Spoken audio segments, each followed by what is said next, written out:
This color looks so nice. I love the white with gray accent. It's really sleek. Hey everyone, Digital David here. Today in this video, I'm going to be checking out the Cooler Master MM311 wireless gaming mouse. I did receive this product to review, but any opinion expressed in this video is strictly my own. That being said, if you're interested in this mouse or you want to find out more about it, the link to it will be in the video description. Here's a look at the retail box. In packaging, everything looks great. I love the design of this box. They really spent some time and it looks really cool. You may notice we have the matte white version. This is also available in black. And let me give you a couple of the key features. So this has a 250-hour battery life with one AA battery, 10,000 DPI gaming grade optical sensor, and it's a very lightweight mouse at 77 grams, even with a AA battery included. And I want to point out, they advertise this as an ambidextrous design. So if you're lefty or righty, this could be the mouse for you. Now let's go ahead, let's open it up and look at the contents. Here are all the contents. First up, we have our product literature. Look at how nice this looks. We got the MM311 logo and branding front and center. Open it up and you can learn more about all the buttons on this mouse and wireless setup and some additional tech specs on the back side. Next, we have a nice USB adapter, male to female, with the Cooler Master purple. Really sleek. If you need to extend that wireless dongle, you have the option right here. They give us one included AA battery. There it is. And lastly, we have the mouse itself. This color looks so nice. I love the white with gray accent. It's really sleek. And I know we don't have the battery installed, but this is super lightweight, definitely noticeable. Love the Cooler Master logo on it. Here's a look at the very bottom of it.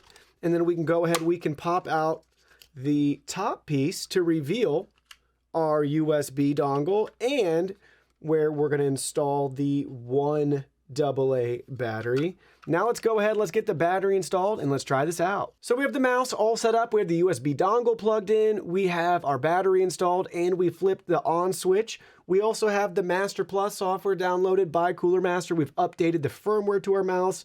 We're in the mouse settings right here. The first tab is the wireless tab, where we have our battery status, a reset button, low power mode, and sleep mode settings.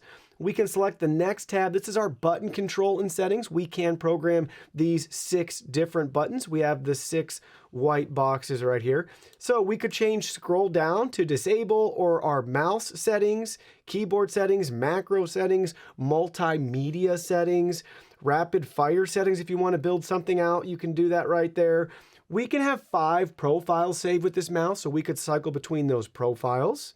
DPI settings, and turn the sensor on or off. We get the same options for every button here to choose from. You may notice we have a combo button grayed out, so select this mouse combo option right here, and now we can set a combo button. So if you press the combo button and one of the other buttons on the mouse, we can choose what happens there. So for example, we could do mouse left click. So if we wanted to press down on the scroll wheel and hold the combo button, that's what's going to happen right there. Same thing, pick and choose for all of these if you want to take advantage of the mouse combo settings. We have the reset button again. Let's go to the performance tab. This is where we can adjust the mouse sensitivity. You can also quickly cycle through it by pressing the combo button. You may notice that the chart with the bar at the bottom is moving along as well as we press it, or you could select the options here, right? So you get the idea what you're able to do, and that obviously has an effect on the mouse as you'd expect.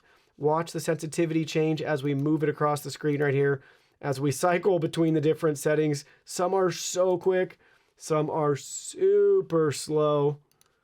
And you got to find the right one for you. That could vary game by game, so keep that in mind.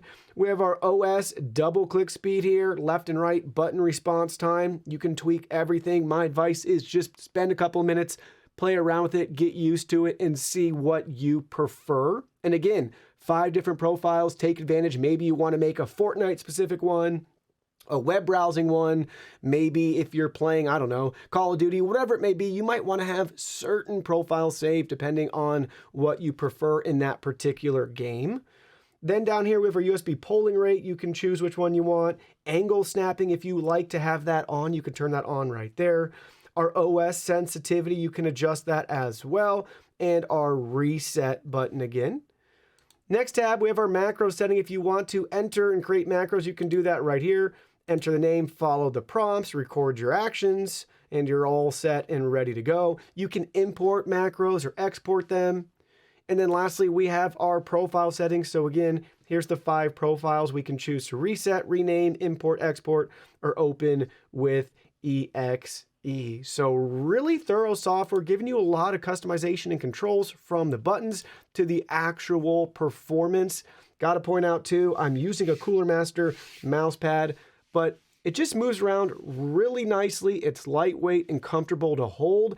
I'm a lefty, so theoretically I could use it with my left hand, but I've always used computer mice, a computer mouse with my right hand. That's what I prefer. And again, you still have basically your thumb buttons right there for you, so it doesn't really work with a lefty, in my opinion, unless you want to use your pinky. So even though this is designed to be used with either hand, I still prefer to use it with my right hand, but it's comfortable to hold. It's lightweight, very responsive too. I haven't noticed any delay or lagging or anything like that, because again, this is a gaming mouse, which is going to be something that you want to make sure that the latency, the lag, all that stuff's really low, so it's not going to affect your performance at all while you're playing. So what's not to love about this mouse? It looks great, very easy to use. It's lightweight, it's performance packed, and I gotta say, in regards to maybe how loud the buttons are, in my opinion, they do a good job kind of straddling the difference between not being too loud, obnoxious, and clicky, but not too quiet where maybe you want to be able to get that feedback and you can't hear anything. But why don't you just listen for yourself? Here we go, we're clicking with it. We're using the side buttons. Scroll wheel now, I'm scrolling with it, and then we're clicking the scroll wheel button. So hopefully that helps you understand that a little bit better. The only thing I'd want to see improve with this particular mouse is the scroll wheel. So I'm being picky here, but I love using basically weighted scroll wheels like the one on my Logitech M720. It's just, I don't know, it's just super nice. If that makes any sense. See how I can like scroll and it continues to scroll. I love having that option with the scroll wheel, and you just can't do that with this scroll wheel. It just basically stays in place. So I'd like to have this be a little bit heavier and to allow us maybe to unlock and lock that scroll wheel. So if we want to have an endless scroll, so to speak, you'd have that ability.